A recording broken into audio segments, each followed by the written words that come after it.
In the third of our Hack the DJ videos from our event on Friday the 8th of March, International Women's Day, myself and Danielle Montana sat down for an in-depth chat with Missrepresent. For those who don't know, Missrepresent's been in the drum bass scene since 2001, and we sat down with her to chat about her life, her career, DJing across the world, and we even touched on our own mental health. It's a really good chat. I really enjoyed it, and she touched on so much depth. As always, if you enjoy these videos, please give them a share, give them a like.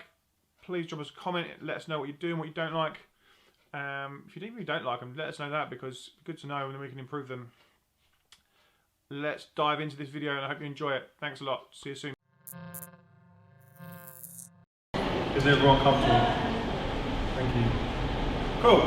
So those for the first two speaks were good. I'm glad. I hope you enjoyed them. And next I'm joined by Missrepresent.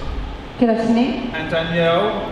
Good afternoon. Do you want to just introduce yourselves formally and kind of tell us where you came from and how you, what about you? Okay, well, I'm Danielle Montana. I have a radio show on Centre Force Radio, which is a DAB London 2. And I've been DJing since '88. That makes me very old. And I'm here to help interview with Missrepresent. Hello. Hello. So my name's Alina, my DJ name, stage name is Missrepresent, and I've also, I have another name which was Silent Code, which I have tracks under a duo as well, and I'm also co-producing as a music producer with some other people as well, but we don't know if we're going to have a change of name there as well. And I've been DJing since I was about 20 years old, and I'm 38 now, so it's quite a long time to be in the music industry as a woman, which we're here to talk about today. Cool. So you want to kick off, and I'll jump in when we're good. Why don't you tell us a little bit more of your upbringing and how you actually got into the music industry? Okay, so when I was growing up, I was very young. I didn't really have much of a music taste. I was actually given music lessons, so I played an E-flat tenor horn, and I played in some brass bands and things like that. So I had quite a lot of musical knowledge as a young child growing up. And about my early teens, I went into foster care, and I left foster care at 16, had a bit of a wobble for a few years, and then when I was about 20, my manager, franchisee at the time, bought me a set of decks so that I could start DJing. And it was mainly because I used to go to house parties and the boys wouldn't let me touch their decks. I mean, Technics turntables back then still are now worth an awful lot of money, and so is vinyl. And the boys just wouldn't let me go near them at parties. So my only choice really was to get my own, and yeah, part of like a bonus really.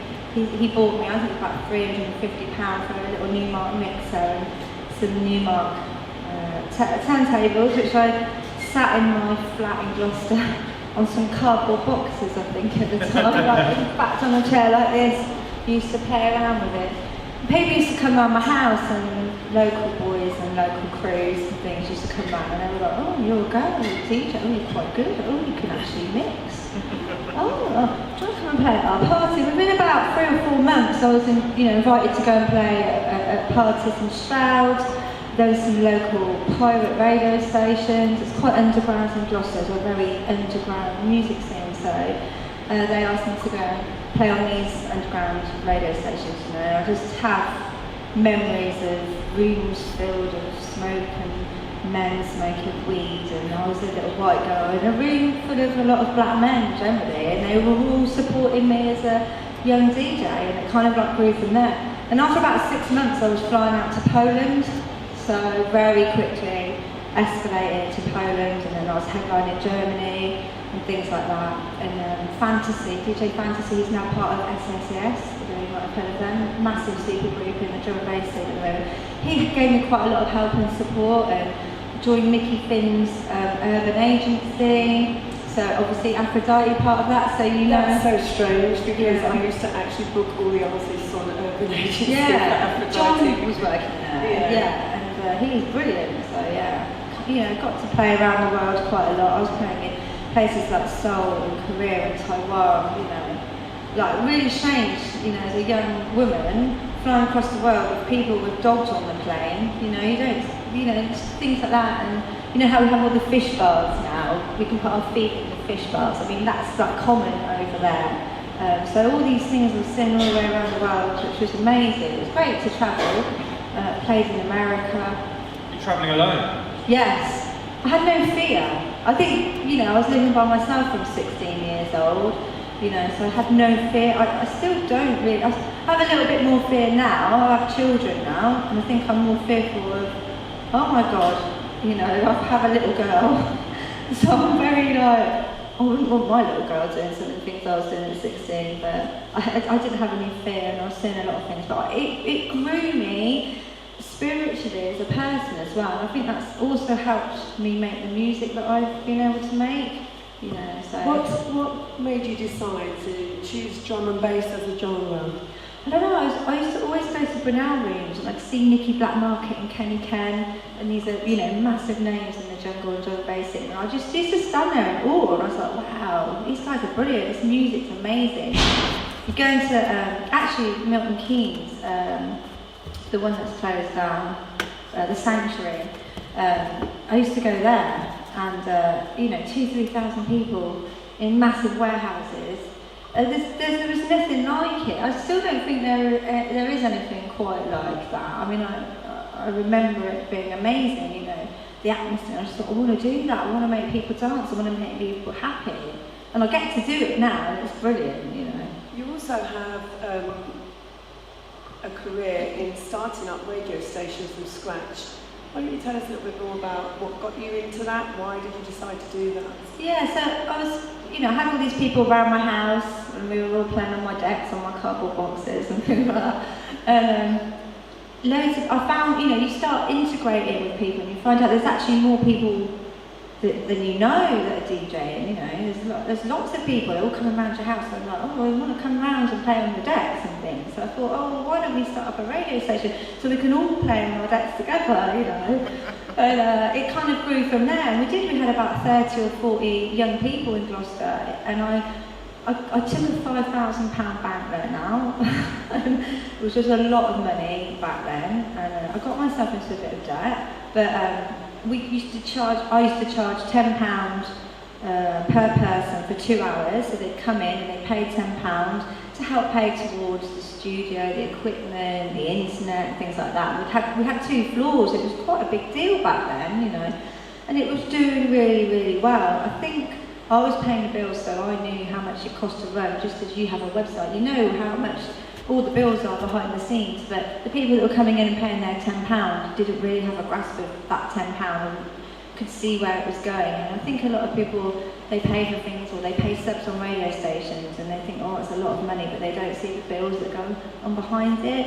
And it kind of slowly fizzled out. I think we had a good run for about 5 years, and I set up some events. So we were then running nights in some pubs, so we weren't just playing in our little studio to the internet, we were playing to an actual crowd, so we were all getting out of our bedrooms, and that's what you kind of strive for, playing as a DJ. Yes, it's very nice to play in your bedroom to your cat, or your mum, or your brother, or your couple of friends that come round, but actually playing in front of a live crowd and having all those people there, enjoying what you're doing is what you kind of live for a lot of the time. And it's a great feeling having those people. Having 10 people at 4 o'clock in the morning, really enjoying what you're doing is just as much fun as having 5,000 people in front of you. I mean, I find those 10 people early hours in the morning, they're still there. They've still got to get up at 5, 6 o'clock in the morning, and they're still there, waving away.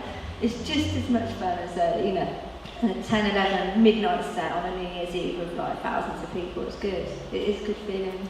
So, when you set up a radio station, did you have any technical issues? What was the hardest thing you had to face?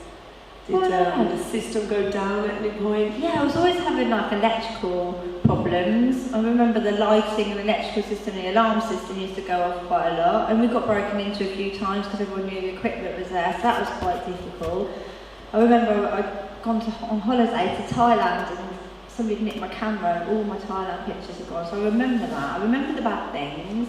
I didn't have so much problems with technical stuff because I was quite on hand with doing stuff now. I mean, when you move house, you've got to re-plug your decks in and plug stuff in. I mean, anyone that produces knows how hard to install a plug-in is, okay? So you know, you will unzip it, unpack it, and it still won't work. You can bang your head on it as million times as you want, and it's not working. And you've got to kind of have that drive to go, right, I'm going to make this work, how can I make it work? And by the time you've looked on 3 million different websites of people giving you wrong advice of how to make something work, you finally figure out that, oh, I should have just pressed that button. And it's that. So you kind of like, you end up figuring stuff out yourself. But I have had a lot of help. There's been a lot of men. We're talking about women in the music industry, but I think it's very important to remember I've had a lot of help from men. You know, that time that the internet's gone wrong, or you know, the men have been there to help me fix it. You know. And that's been a good thing. I think it's good to remember that men are useful with more technical things sometimes. But I've taken that on, and so I've learned it myself. So yeah. Good about equalising. Keep it equal. Yeah. Well, no, I think it's important to. I mean, we are a minority in the music industry. In dance music, we're a minority. In normal club, you know, big music, singers on. You know, it's very equally treated. I think some of the highest paid women in the world are music singers, you know, Dolly Parton, or, you know, people like that.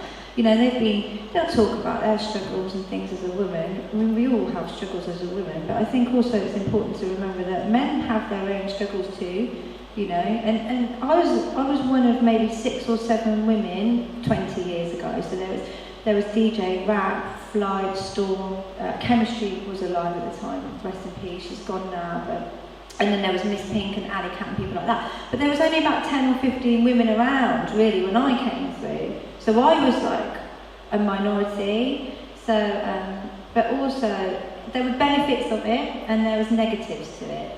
So I think it's important to remember the positives and the negatives. And you can use those positives or negatives in whichever way you choose. You know, you can think, oh, I'm a woman and I'm a minority, and the men look at me as a novelty, which they did. Oh, you're only getting booked there because you've got a short skirt on, or you're, you know, you're a woman, or you're fairly attractive. That's the only reason that you're getting booked. And yes, you do get that criticism. But on the other side of it, you can use it to your advantage. Well, actually, no, I am a woman, and I am young, and I am doing well, but I'm also good. And if you imagine yourself as a blind person, and you listen to my music, is my music or the music that I'm playing or what I'm mixing as good as that man over there? And if you actually think about it, promoters don't always book you to fill that gender gap. I think they might do sometimes at the moment because there's such a big deal about it, or we'll stick a few women on the lineup to make it look good.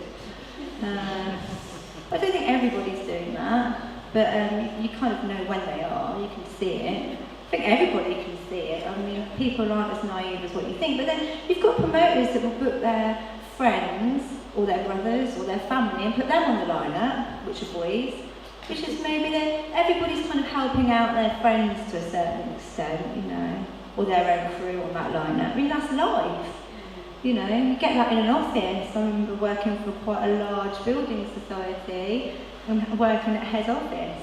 And the manager's son came in and within 6 months was promoted up to a manager of a department. Now, there have been people who've been working there 20, 30 years and were probably more deserving and experienced to get that job. But because this was the manager's son, he got fast-tracked into that. And it's the same in the music industry. I think you're going to get that. You're going to get people helping each other. You just got to accept it's life and just work that bit harder and keep going.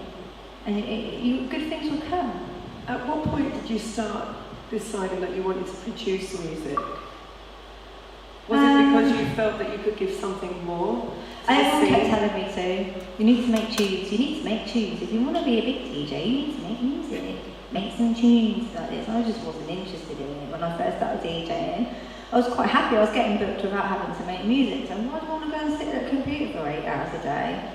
No, really? It's like the boys are playing computer games, like mind-numbingly cute. And I think that's why there aren't a lot of women producing, because it's not in our, sometimes, I don't want to be generalising, but it's not on our natural instincts to be sitting at a computer screen, you know, doing technical knob fiddling. It is a very, you know, masculine thing to do. So, and I always refer back to, I worked at GE Aviation, which was an engineering company.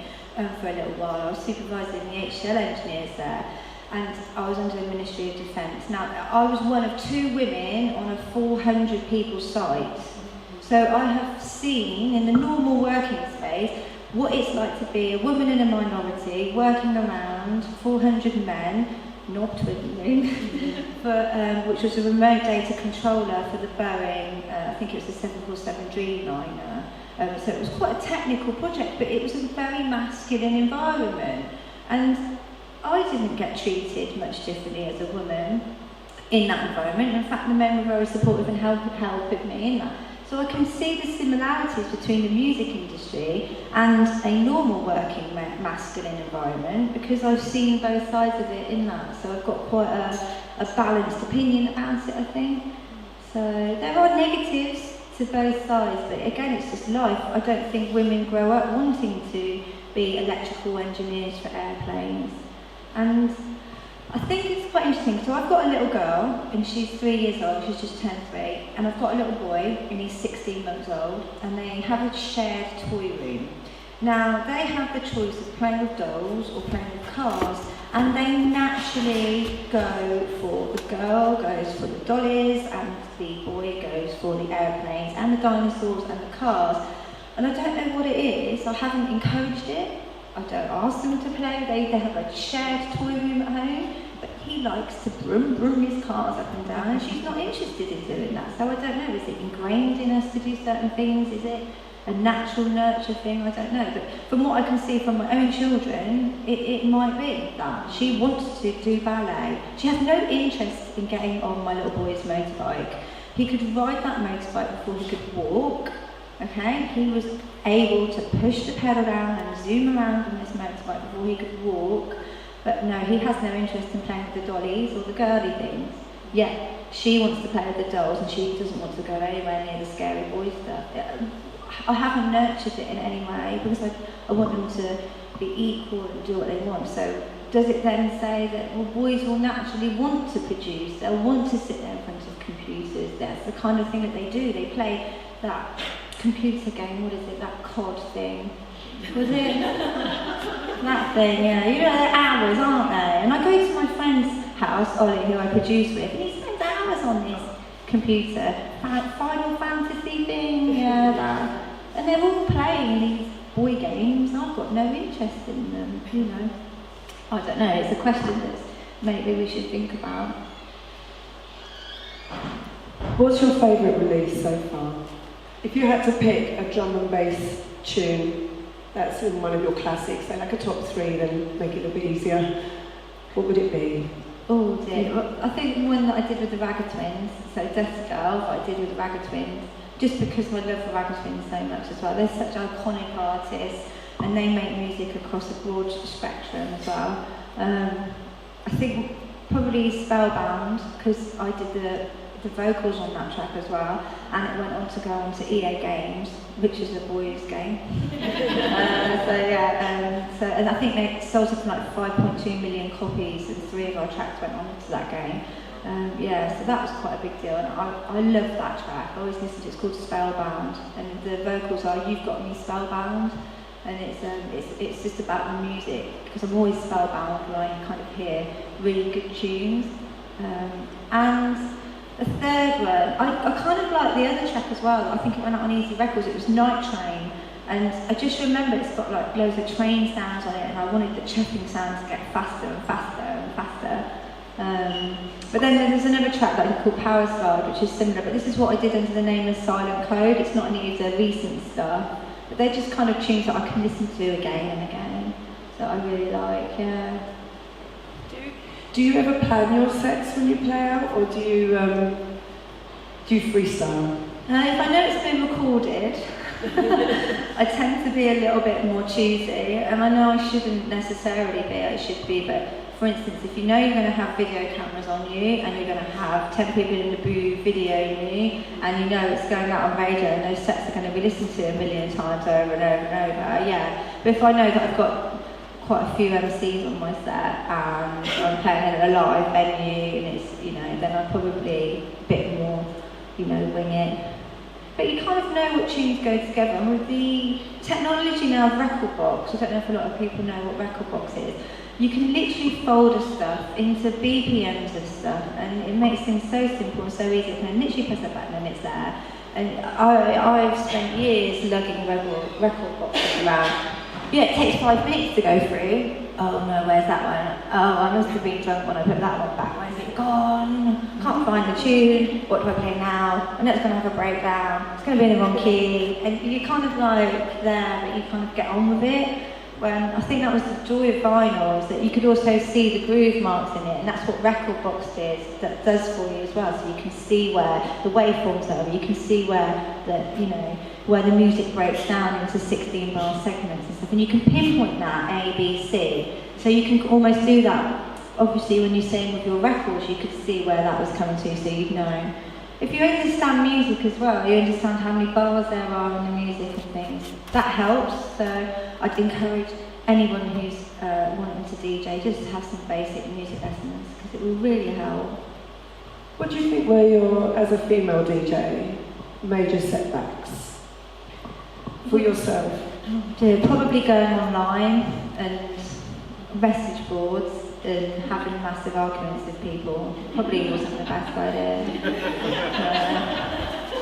Yeah. Things on the internet never go away. They're there forever. And somebody will screenshot it and remind you about it 10 years on. I've got people know seriously 10 years on, they're like, you remember when you said that? They pop up on your Facebook newsfeed, well, I remember when you said that. It never goes away. But then, these people remember things, and, maybe I should be glad that they remind you of these things, because then I can help the next generation come through and say, don't have a Facebook account, try to stay off Instagram, don't post social pictures, But no, it's a learning process, and you've got to make mistakes in order to learn and grow. You've DJed quite a few big events. Are there any memorable ones that you could talk about? Well, the biggest crowd I ever played to was in La Palma in Tenerife, and there was about 5,000-6,000 people there, and I didn't think anything of it. I got on the plane, I was like, oh yeah, just some DJ, so I thought I'd go and have a little nap. But I then had the promoter at my door. I'd overslept, and I was like, oh no, I'm late. I was really tired. I think I'd been playing Journey the night before. And so he dragged me out. My hair was half lopsided, and I hadn't really put any lipstick on or anything. Not anything that men would have to worry about, but I was a little bit... Sometimes do. Worry about the lipstick. But yeah, and earlier on they'd given me a tour of this stage, and I remember the disco lights like this, and it was in a massive car park. It was an empty car park, and there was these beautiful hills in the background. It was all outdoors. I thought, oh yeah, we'll get 200-300 people there, that would be a good gig. Looking forward to it. Sound system looks nice and banging, all stacked up each side. It was like, yeah, looking forward to this. Overslept a bit. So he dragged me onto the stage, and there's like 5,000-6,000 people there, and I was standing there, oh, right, okay. So I was like trying to wake myself up, knocking back the record board and stuff. I best wake up a bit quickly now. But yeah, that was quite a big gig, and I just remember not being able to see like the furthest people at the back. Like it was literally a sea of heads, and there were people throwing poi fire on stage. It was really quite epic.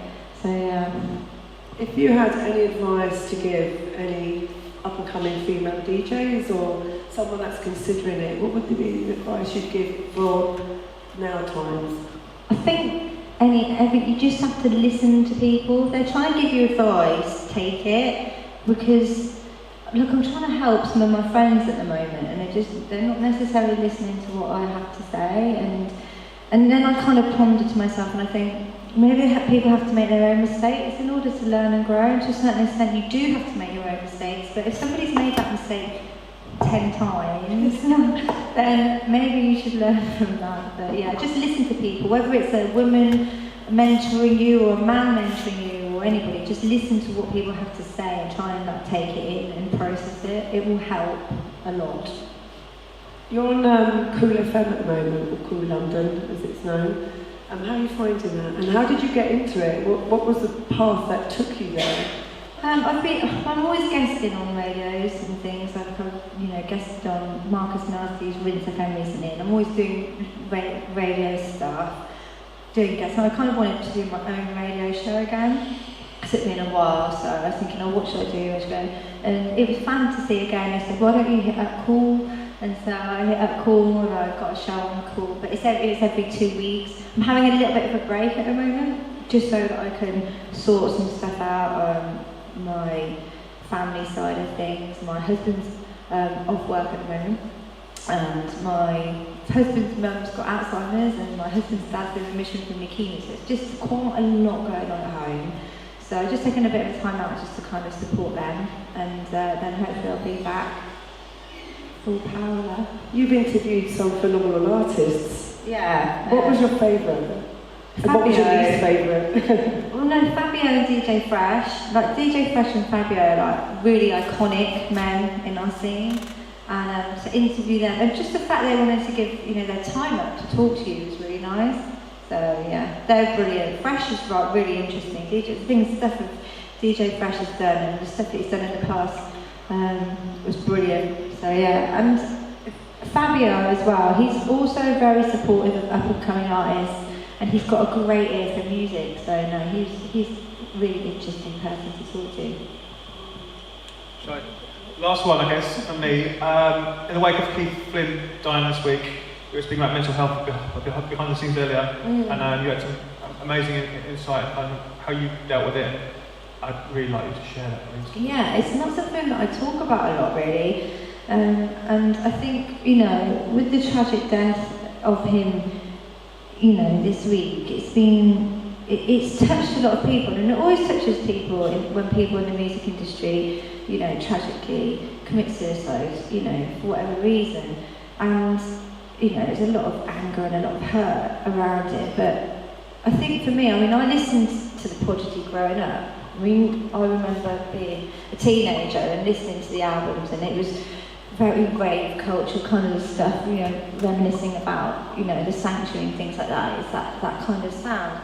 And so I was quite shocked, because you always think, why are these big music stars so sad? Don't they have everything? Aren't they so, look at their lives, they're playing in front of thousands of people, they've got massive fan bases, and the things that people forget is on Facebook and Instagram and social media, it's a snapshot of somebody's life. They don't see the reality of what's going on behind. Like, they don't know that my husband's family are having problems and things. And I don't necessarily talk about my own family. For instance, my father, he had manic depression.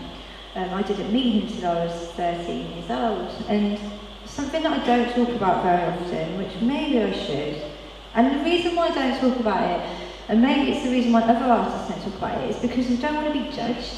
And I don't want people to look at me differently. Like, you've just heard about how successful and how great and how brilliant I've come out of everything.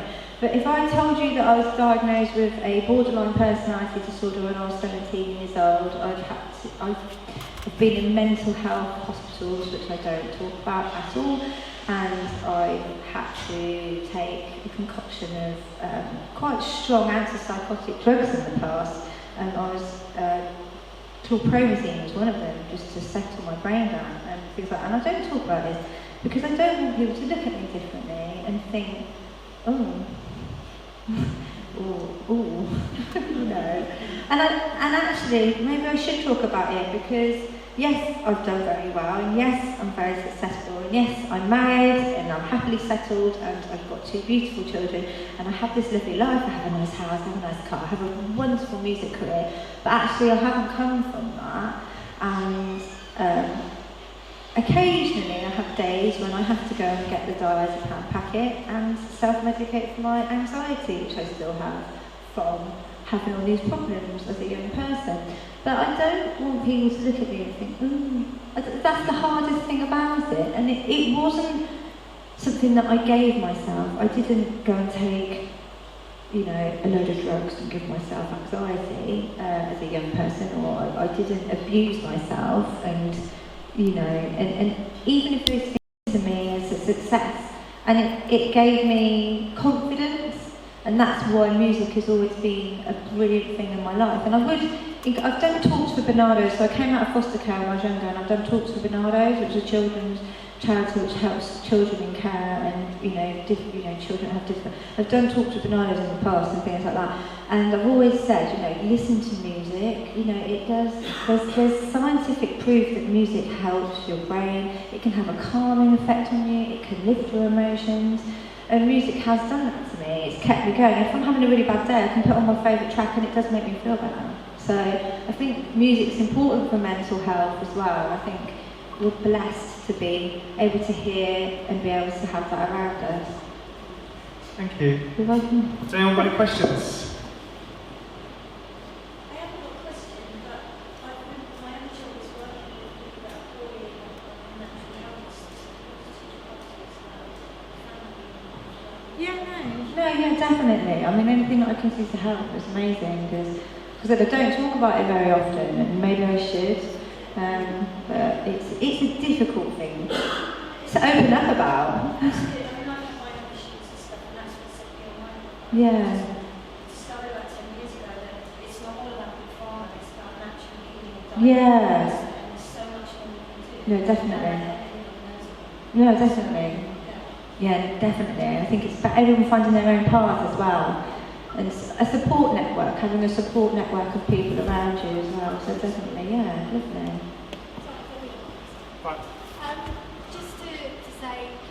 Just to elaborate on that a little bit more, I think it's incredibly brave of you to actually open up and talk about this with us today, share it. Thank you. As someone who also works in the music industry, I've worked with all kinds of artists, all kinds of egos, all kinds of people with all kinds of problems, and it's not talked about enough. And I think now is the time for all of us to be perhaps a little bit more transparent. Don't be scared of being judged, because we all have experiences, and I think that empathy alone, the fact you can touch all of us here with your story today, or someone else has something to share, it's about sharing it and growing together and actually combating these problems. So please keep speaking. I'll try. It's just very, very difficult, obviously. I don't want to be judged as that person that's had all those mental health problems, and it's not who I am today, but it has made me who I am. Well, this is what it gives everybody hope. Definitely, yeah. That you can get through it. You can get through it. It's inspirational. Yeah. You've taken your bad experiences and turn them those around into something really amazing. Yeah, I think the most important thing is it's okay not to be okay. Like, people think it's like it's, you're having a bad day and people go, oh, she's grumpy. But people don't think why, or like, oh God, they're going off on one again. Well, actually, why is that person going off on it? Instead of stopping to think why that person's behaviour is the way they are, can't we all just kind of like take a step back and think about where that person's come from? Because we're not walking in that person's shoes. And unless you've walked in my shoes, or I've walked in your shoes, or your family's shoes, am I to judge you? No. And I think it comes back to trying not to be that judgmental person, which took taken me a long time not to be. So, yeah. I think it's a safe for a lot of people, to talk about these Yeah, things. definitely.